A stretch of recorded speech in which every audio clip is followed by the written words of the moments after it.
عثمان ذو النورین زارو قطار روتے جب پہلی بیٹی حضور کی فوت ہو گئی کہ حضور نے دوسری بیٹی دی، جب وہ بھی فوت ہو گئی تو عثمان ذو النورین رو رہے تھے۔ کس لیے رو رہے تھے؟ کہ حضور کے ساتھ جو دامادی کا ایک شرف ہے وہ ختم ہو گیا، دامادی کا جو شرف ہے وہ ختم ہو گیا۔ کیا علی المرتضیٰ وہ دامادی کا شرف جس کے لیے عثمان ذو النورین اپنی آنکھوں سے آنسو بہاتے تھے، علی المرتضیٰ وہ دامادی کا شرف ختم کر سکتے تھے؟ کسی بھی صورت نہیں کر سکتے تھے۔ لیکن اس کے پیچھے جو بات ہے وہ کوئی اور ہے۔ وہ بات کیا ہے؟ کہ جو فاطمہ کو چیز اذیت دے گی وہ مجھ محمد صلی اللہ علیہ وآلہ وسلم کو چیز اذیت دے گی۔ اور آپ کو پتہ ہے کہ سورۃ الحجرات میں، سورہ احزاب میں، حضور نبی کریم صلی اللہ علیہ وآلہ وسلم کو جو لوگ اذیت دیتے ہیں ان کے لیے سخت وعید ہے، ان کے اعمال برباد ہیں۔ حضور نے فرمایا کہ اگر علی نکاح کرنا ہی چاہتے ہیں تو فاطمہ کو طلاق دے دے، تو کم از کم سوکن کی جو اذیت ہے وہ فاطمہ برداشت نہ کرے۔ اگر وہ اذیت فاطمہ برداشت کرے گی تو گویا وہ اذیت رسول کو ہے۔ رسول کو جو اذیت پہنچاتا ہے، قرآن کا فیصلہ ہے، وہ اللہ کو اذیت پہنچاتا ہے۔ جس نے اللہ اور اس کے رسول کو اذیت پہنچائی اس کے اعمال برباد ہو گئے۔ حضور تب بھی اس صورت میں، نکاح کی صورت میں، علی المرتضیٰ کے اعمال کو ضائع ہونا نہیں دیکھنا چاہتے تھے، اس لیے حضور نے فرمایا۔ اور دوسری وجہ حضور نے فرمائی کہ اللہ کے نبی کی اور اللہ کے دشمن کی بیٹی ایک آدمی کے گھر میں کبھی بھی جمع نہیں ہو سکتی۔ یہ فاطمہ ہے، یہ حسن و حسین جن کا 10 محرم الحرام کو جن کی شہادت ہوئی تھی، یہ اس خاتون کے بطن سے انہوں نے جنم لیا تھا۔ یہ کوئی معمولی ہستیاں نہیں تھی۔ ان کی فضیلت، ان کا مقام، ان کا مرتبہ میں بیان کرتا جاؤں تو کتنے جمعے لگ جائیں گے۔ میں بات کو یہی ختم کرتا ہوں کہ آئندہ جمعہ میں حضرت علی المرتضیٰ ہی کی فضیلت کو بیان کروں گا۔ اب میں بات آتا ہوں کربلا کی طرف، واقعہ کربلا کی طرف مختصراً بیان کرتا ہوں، 2 ٹوک الفاظ میں، بغیر کسی ہچکچاہٹ کے، بغیر کسی زو میں نہیں بات کیے ہوئے۔ یہ بات سن لیجئے کہ ہمارا موقف واقعہ کربلا پہ کیا ہے، کہ حضرت حسین رضی اللہ تعالیٰ عنہ کی جو کربلا کے میدان میں آپ کے اہل بیت کی جو برہمتی ہوئی، جو ان کا قتل ہوا، جو ان کی شہادت ہوئی، اس کا ذمہ دار یزید ہے۔ یزید جتنی مرضی صفائیاں دے لو اس کی سیرت میں، وہ نمازیں پڑھتا تھا، وہ تہجدیں کرتا تھا، وہ سخاوت کیا کرتا تھا، وہ یہ کیا کرتا تھا، وہ کیا کرتا تھا۔ وقت نہیں ہے دلائل کا۔ اگر کسی کے ذہن میں کوئی شک اور شبہ ہو تو میرے سے گفتگو کر سکتا ہے۔ آج تک اللہ کی توفیق سے، اللہ کے فضل سے سنی سنائی باتیں بیان نہیں یہاں کی، جو بھی بات کی ہے پڑھ کر بیان کی ہے، پڑھے بغیر کبھی نہیں کی۔ یہ منبر کوئی عام چیز نہیں ہے، جو مرضی منہ اٹھا کر یہاں کھڑا ہو کر جو چاہے بکتا جائے۔ اگر وہ حضور کے اصحاب پر بھونکتے ہیں تو ان کو بھونکنے دیں، لیکن اس کا قطعاً یہ مطلب نہیں ہے کہ ان کے رد کے اندر ہم اہل بیت کی شان میں خدا نہ خواستہ کوئی کمی کر بیٹھیں۔ ہم ان کے رد میں، ان بدبختوں کے رد میں کسی نہ کسی صورت میں یزید ہی کو سچا ثابت کر بیٹھیں۔ یزید کے دور حکومت میں حضرت حسین کی شہادت ہوئی، یزید کا دامن کسی بھی صورت میں اس شہادت سے، اس قتل سے مبرہ اور پاک نہیں ہو سکتا۔ بات 2 ٹوک سمجھ لیجئے کہ حضرت حسین رضی اللہ تعالیٰ عنہ سے بیعت کا مطالبہ کس لیے تھا؟ کیا شمر کو اپنی بیعت چاہیے تھی؟ عبید اللہ بن زیاد کو اپنی بیعت چاہیے تھی؟ کیا وہ اپنی حکمرانی قائم کرنا چاہتے تھے؟ کیا وہ اپنی خلافت قائم کرنا چاہتے تھے؟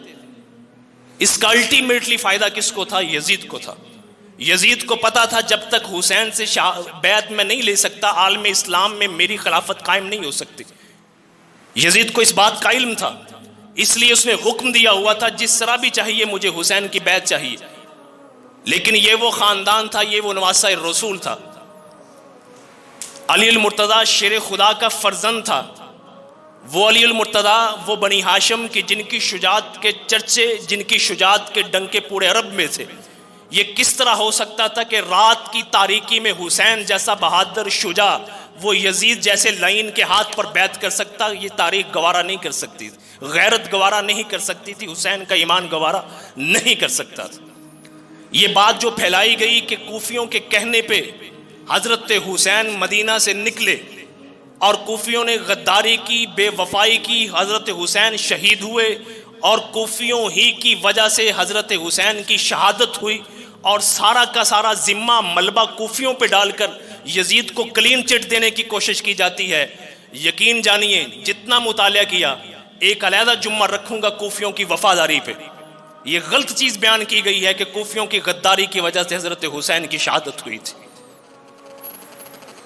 یزید کو نہیں پتا تھا یہ نواسہ رسول ہے، یہ کوئی عام شخص نہیں ہے، اس کے ساتھ اگر میں نے کوئی معاملہ طے کرنا ہے تو کسی احسن انداز میں معاملہ طے کروں۔ اس بدبخت شمر ذیل جوشن کو، اس بدبخت عبید اللہ ابن زیاد کو لشکر دے کر بھیجا کہ حسین سے بیعت لو میری، اس کو نہیں پتا تھا یہ نواسہ رسول۔ حسین سبت من الاسباط، حضور نے فرمایا حسین سبت ہے، جس کا اردو میں ہم ترجمہ نواسہ کرتے ہیں، جس کا اردو میں ہم ترجمہ کیا کرتے ہیں؟ نواسہ کرتے ہیں۔ اس لفظ کی گہرائی میں جاؤں؟ اگر ٹائم دیتے ہیں تو میں اس لفظ کی گہرائی میں جاتا ہوں۔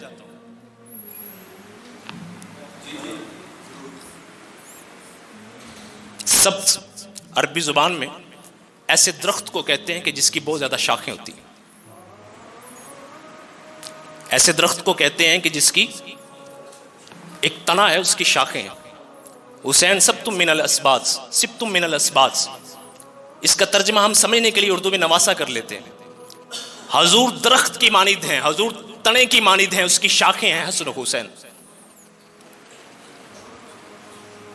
شاخ اگر تنے سے جدا ہو جائے تو سوکھ جاتی ہے، شاخ کا وجود تبھی ہے جب تک وہ تنے کے ساتھ جڑی ہوئی ہے، اور درخت کے تنے کاٹ دیے جائیں وہ درخت پہ نہیں رہتا۔ تم نے معمولی شخصیت سمجھا ہوا ہے حضرت حسین کو، حضور نے فرمایا ہما رہانتی من الدنیا، یہ دنیا میں میرے دو پھول ہیں، یہ دنیا میں میرے دو پھول ہیں۔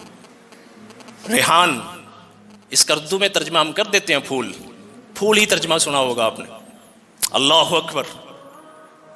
ریحان کا ترجمہ سمجھنے کے لیے ہم پھول کرتے ہیں، لیکن ریحان کے اندر تین چیزیں پائی جاتی ہیں، رحمت، راحت، رزق، یہ تین چیزیں ملیں تو ریحان بنتا ہے۔ حضور کی رحمت تھی یہ، حضور کی راحت تھی یہ، حضور کا چین تھا حسن و حسین، صرف پھول نہیں تھے۔ پھول خوشبو دیتا ہے، تھوڑے سے عرصے بعد مرجھا جاتا ہے۔ فرمایا یہ میرے ریحان ہے دنیا کے، یہ حضور کی رحمت تھی، یہ حضور کے لیے راحت تھی، یہ حضور کا رزق تھا جو اللہ نے ان کو عطا فرمایا تھا۔ حضرت حسن و حسین کو معمولی سمجھ لیا۔ ابن جریر طبری کی ایک روایت کو لے کر بلا سوچے سمجھے کہ حضرت حسین نے کربلا کے میدان میں کہا تھا یا مجھے واپس جانے دیا جائے یا مجھے یزید کے پاس جانے دیا جائے، میں اس کے ہاتھ پہ بیعت کر لوں، یا مجھے اسلامی سرحد پہ جانے دیا جائے تاکہ میں اللہ کی راہ میں جہاد کرتا ہوا شہید ہو جاؤں۔ استغفر اللہ العظیم۔ حضرت حسین کو معمولی سمجھ لیا، ان کو اپنی منزل کا پتہ ہی نہیں تھا، ایسے ہی مدینہ سے نکل پڑے تھے کہ جا کے کربلا کے میدان میں حالات دیکھ کر حضرت حسین نے یہ پیشکش کرنی تھی۔ اور خدا کے بندو، جھوٹی روایت، اس روایت کو لے کر کربلا کی اصل فلسفی جو ہے اس پہ تہس نہس پھیر دی ہم نے۔ کربلا کی داستان جرت کی ہے، شجاعت کی ہے، کلمہ حق کو بلند کرنے کی داستان ہے۔ کیا یہ ایمان گوارا کر سکتا ہے نواسہ رسول حضرت حسین کی موجودگی میں یزید جیسا شخص وہ تخت خلافت پر بیٹھ کر مسلمانوں کی خلافت کی ذمہ داری سنبھال سکتا؟ یہ ایمان گوارا کر سکتا ہے؟ کسی بھی صورت میں نہیں، کسی بھی صورت میں نہیں۔ اور یاد رکھو، ایک طرف یزید اور اس کے حواری کھڑے ہوں، دوسری طرف حضور کے اہل بیت کھڑے ہوں، بلا سوچے سمجھے آنکھیں بند کر کے حضور کے اہل بیت کی طرف چلے جاؤ۔ نجات ہے یہ نجات کا راستہ ہے۔ اس صدیق اکبر حضرت حسین کو اپنے کندھوں پہ سوار کرتے ہیں، عمر فاروق وظیفہ مقرر کرتے ہوئے اپنے بیٹے سے زیادہ وظیفہ حسن و حسین کر رکھتے ہیں۔ بیٹا شکوہ کرتا ہے، شکایت کرتا ہے، میں آپ کا بیٹا، میرے سے زیادہ وظیفہ بیت المال میں ان کو مل رہا ہے۔ اور فرمایا بیٹے نہ تو ان سے افضل ہے، نہ تیرا باپ ان سے افضل ہے، نہ تیری ماں ان کی ماں سے افضل ہے. یہ وہ خاندان ہے، یہ وہ خاندان ہے کہ جن کا احترام صدیق کرے، جن کا احترام فاروق کرے. اور یہ بات سنیے گا، یہ حشر کے میدان میں اللہ کیا فیصلہ کرتے ہیں ہمیں اس بات کا علم نہیں ہے، اور نہ ہی ہم اللہ کو پابند کر سکتے ہیں. لیکن اگر یزید کے بارے میں کسی نے اونچ نیچ بول بھی دیا ہے تو ایسی ہے جیسے کسی عام شخص کے بارے میں ہم روزانہ اس کی بکتویاں، اس کی چگلیاں کرتے. عام شخص تھا. حسن و حسین اہل بیت میں شامل ہیں، ان کی محبت ایمان کا حصہ ہے. ان کی ذات میں، ان کی شخصیت میں کسی قسم کا کوئی شک یہ ایمان کو برباد کرنے کے لیے.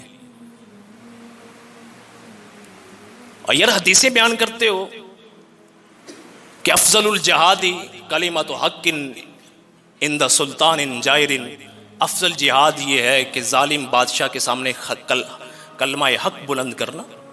اس کی تعبیر کب پیش آئی تھی؟ اس کی تعبیر کب پیش آئی تھی؟ کیا صدیق اکبر کو نعوذ باللہ کوئی اہل سنت ظالم بادشاہ کہہ سکتا ہے؟ نہیں کہہ سکتا. کیا فاروق اعظم کو، عثمان ذو النورین کو؟ کسی کو نہیں کہہ سکتا. یہی وہ پہلا موقع تھا جو اس حدیث کا مصداق بننے کے لیے تھا. اس حدیث کی عملی تشریح، اس حدیث کے عمل کا وقت یہ پہلا وقت تھا جب یزید کے سامنے حسین کھڑے ہو گئے تھے. اور یہ مت سمجھنا کہ 72 نفوس قدسیہ کربلا کے میدان میں کٹ گئے تھے. حسین ہار گیا تھا، حسین جیت گیا تھا. جاؤ دیکھو، آج بھی لوگ ملیں گے جو اپنا تعارف کروائیں گے کہ ہم حسن کی اولاد سے، ہم حسین کی اولاد سے ہیں. آج تعارف کرواتے ہیں لوگ. ہاں کچھ جھوٹے اور مکار قسم کے لوگ اہل بیت میں اپنے آپ کو شامل کر رہے ہیں، تو ان کی بنیاد پر ہم باقی اہل بیت کی محبت اپنے دل سے نہیں نکال سکتے. سر آنکھوں پہ جو بھی دعویٰ کرے کہ میں اہل بیت میں شامل ہوں، سر آنکھوں پہ، وہ جانے اس کا جھوٹ جانے. لیکن ان جھوٹے اور مکاروں کی وجہ سے کیا ہم حقیقی اہل بیت کی محبت اپنے دل سے نکال دیں؟ آج لوگ لاکھوں کی تعداد میں ملتے ہیں جو اپنا نسب جوڑتے ہیں حضرت حسن سے، حضرت حسین سے. جاؤ دیکھو، آج کو ملتا ہے جو اپنا نسب جوڑے گا یزید سے، آج کو ملے گا جو اپنا نسب جوڑے گا عبید اللہ ابن زیاد سے، آج کو ملے گا جو اپنا نسب جوڑے گا شمر ذی الجوشن سے؟ کوئی بھی نہیں ملے گا. ان نشانیہ کا ہوا الابتر، حضور آپ کا جو دشمن ہوگا، حضور آپ کا جو دشمن ہوگا بے نام و نشان مرے گا. آپ کے اہل بیت کا دشمن کیا حضور کا دشمن نہیں ہے؟ جس فاطمہ کو کہیں کہ میرے جسم کا ٹکڑا ہے، ان کی آل اولاد کا دشمن حضور کا دشمن نہیں ہو سکتا. اللہ نے پہلے ہی وعدہ فرما دیا تھا کہ حضور آپ کے دشمن کو بے نام و نشان مار کے چھوڑوں گا میں. آج ان کا کوئی نام لیوا موجود نہیں. ہائے تاریخ بڑی ظالم ہے. تاریخ نے پھر وہ 10 محرم دہرائی تھی، شاید آپ کو علم نہیں ہوگا. 10 محرم الحرام 61 ہجری میں نواسہ رسول کو شہید کیا گیا. صرف نواسہ رسول کو نہیں، علی المرتضیٰ شیر خدا کے 4 بیٹے ذبح ہوئے تھے. حضرت حسن کے بھتیجے قاسم، حسن کی نشان نہیں تھے، وہ بھی شہید ہوئے تھے. سیدہ زینب بنت علی کے بیٹے اون محمد بھی شہید ہوئے تھے. عباس بن علی جن کو علمدار بولتے ہیں، وہ بھی فرات کے کنارے شہید ہوئے تھے. یہ بزدلوں کا خاندان ہوتا تو دم دبا کے بھاگ چکا ہوتا. نعوذ باللہ نعوذ باللہ. یہ بہادروں کا خاندان تھا، یہ کلمہ حق کو بلند کرنے والوں کا خاندان تھا. اس خاندان کی تاریخ ہے کہ موتا کے میدان پہ علی المرتضیٰ کے بھائی حضرت جعفر، جب ان کی لاش کو دیکھا گیا، ان کے جسد خاکی کو دیکھا گیا، تو 70 سے زائد زخم تھے سارے کے سارے سینے پہ، جسم کے اگلے حصے پہ تھے، پچھلے حصے پہ ایک زخم نہیں تھا. یہ وہ خاندان ہے. موتا کے میدان میں جھنڈا ایک ہاتھ میں، ایک بازو کٹا تو دوسرے ہاتھ میں، دوسرا بازو کٹا تو سینے کے ساتھ جھنڈا لگا لیا تھا. کربلا کے میدان میں یہ تاریخ دہرائی تھی حضرت عباس بن علی نے. یہ وہ خاندان ہے. ایسے چند مولویوں کی باتوں میں آ کر جی وہ بادشاہت کا مسئلہ تھا، یہ تھا وہ تھا، حضرت حسن نکل پڑے، حضرت حسین بعد میں پتہ چلا یہ ہوا وہ ہوا. استغفر اللہ العظیم. 10 محرم الحرام 61 ہجری میں حضرت حسین کی شہادت ہوئی. 6 سال کا عرصہ گزرنے کے بعد 10 محرم الحرام کو کیا ہوا تھا آج تک بھی کسی نے نہیں بتایا آپ کو. کسی نے نہیں بتایا آپ کو. حضرت حسین کا سر کاٹا گیا، عبید اللہ کے پاس پیش کیا گیا، چھڑیاں ماری حضور حضرت حسین کے ہونٹوں پہ. پھر ملاحظہ کے لیے اپنا کارنامہ پیش کرنے کے لیے یزید کے پاس یہ سر بھیج دیا. ہوا اس طرح؟ اس کو کوئی جھٹلانے کی جرت کر سکتا ہے؟ نہیں کر سکتا. جن کوفیوں کو تم بے وفائی کا تانا دیتے ہو، ان کوفیوں نے کیا کیا تھا؟ 10 محرم الحرام 67 ہجری میں جا کر اسی عبید اللہ ابن زیاد کا سر کاٹا. ابراہیم مالک بن اشتر نخی نے سر کاٹ کر مختار بن ابی عبید ثقفی کے لیے کو بھیجا. مختار بن ابی عبید ثقفی نے یہ سر اٹھا کر عبداللہ ابن زبیر کے پاس بھیجا. عبداللہ ابن زبیر نے یہ سر اٹھا کر حضرت حسن کے صاحبزادے کے پاس بھیجا. تاریخ دہراتی ہے اپنے آپ کو. عاشوراء ہی کا دن تھا، 10 محرم الحرام ہی کا دن تھا. حضرت حسین کی شہادت کے بعد یہ جو توابین کا تاریخ میں ایک فرقے کا ذکر موجود ہوتا ہے، یہ کون تھے؟ یہ کوفی تھے جنہوں نے عہد کیا تھا کہ حضرت حسین کی شہادت کے بعد ہماری زندگی کسی کام کی نہیں. یہ کٹ مڑے تھے 4,000 کے 4,000 حضرت حسین کا بدلہ لیتے ہوئے. یہ عجیب داستان ہے جی. کوفیوں نے لکھا، حضرت حسین نے واپس جانا چاہا. بہرحال بڑی بڑی بے تکی سی باتیں. یہ حضور کے اہل بیت ہیں، باتیں بڑی لمبی ہیں. بہرحال اللہ رب العزت سے دعا ہے کہ اللہ رب العزت ہمیں حضرت حسین کی سیرت پر چلنے کی توفیق عطا فرمائے، ہمیں زندہ رکھے تو حضور کے اہل بیت کی محبت پہ زندہ رکھے. یہ جرت، یہ جو شجاعت، یہ کلمہ حق بلند کرنے کی جو روایت حضرت حسین نے پیدا کی ہے، یہ آج تک امت میں چلتی ہے. اکبر کے دربار میں مجدد الف ثانی نے کلمہ حق بلند کیا تھا. انہی کے بارے میں اقبال نے لکھا تھا، جفا کی تیغ سے گردن وفا شاروں کی، کٹی ہے برسر میدان مگر جھکی تو نہیں. کٹی ہے برسر میدان مگر جھکی تو نہیں. کبھی بھی ظاہری نتائج پہ نہ جائیے گا. ظاہراً اگر ظاہری نتیجے کو دیکھو تو حضرت حسین کربلا کے میدان میں ہار گئے تھے، لیکن اس کے نتائج پہ ذرا غور کیجئے گا کہ حضرت حسین ہارے نہیں تھے بلکہ جیت گئے تھے. جو جیت گیا تھا وہ جیتنے کے باوجود ہار گیا تھا. کتنی دیر خلافت نصیب ہوئی اس کو؟ پھر 3-4 سال بعد میں بیٹا خلیفہ بنا. 3 ماہ بعد خلافت چھوڑ دی. خاندان سے خلافت جاتی رہی. جس خلافت کے لیے اتنا کشت و خون ہوا تھا.